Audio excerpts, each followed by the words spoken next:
I think that market is totally separate from the bullion market that I recommend to most clients, for purchasing physical gold and silver, the bullion coins and bars that we've already talked about.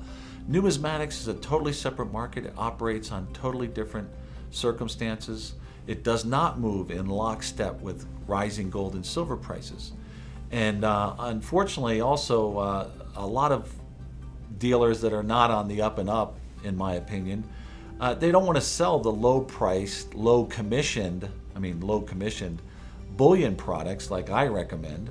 They want to sell the high-commission, high-dollar numismatic items, which is old collector coins like the St. Gaudens coins of yesteryear, the Liberty Head coins, the Indian Head gold coins, the Morgan silver dollars.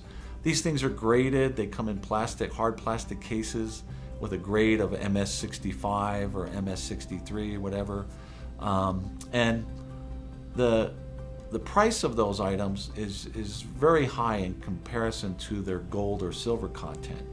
And it's a big money-making scheme for numismatic dealers.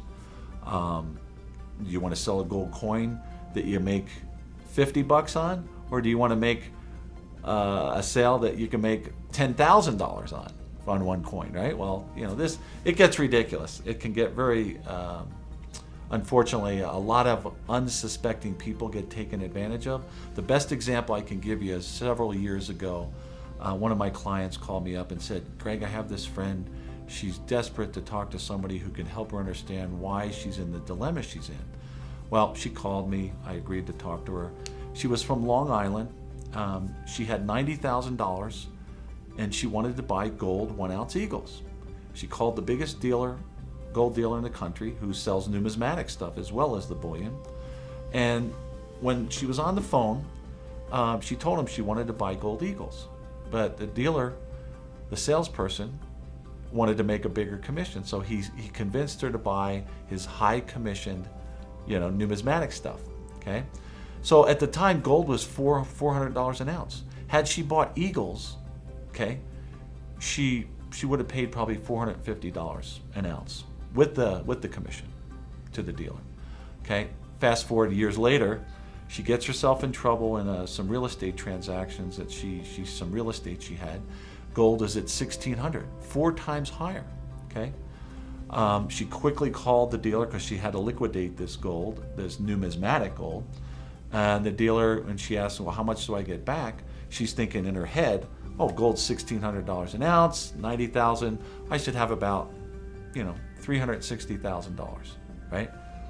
Well, if she had purchased 1-ounce gold eagles, that would have been true. But because she purchased numismatic stuff, here's, 6 years later, 5-6 years later, okay, the dealer says you get $57,000 back, right? In other words, gold ran up to this high level, 4 times higher, yet the numismatic coins didn't appreciate. Okay, that's because it's a totally different market. It's not even liquid as bullion is. Okay, bullion, anytime you want to sell, you can convert it into cash right away. Here, it took her time to sell what she had, and she only got $57,000. Well, she was outraged, as she should be, and she tried to, complain about it, but let the buyer beware. She got taken advantage of. That $360,000 would have made all the difference to her with her real estate problems. She could have gotten out of it. Right? Instead, she ended up losing terrible amounts of money.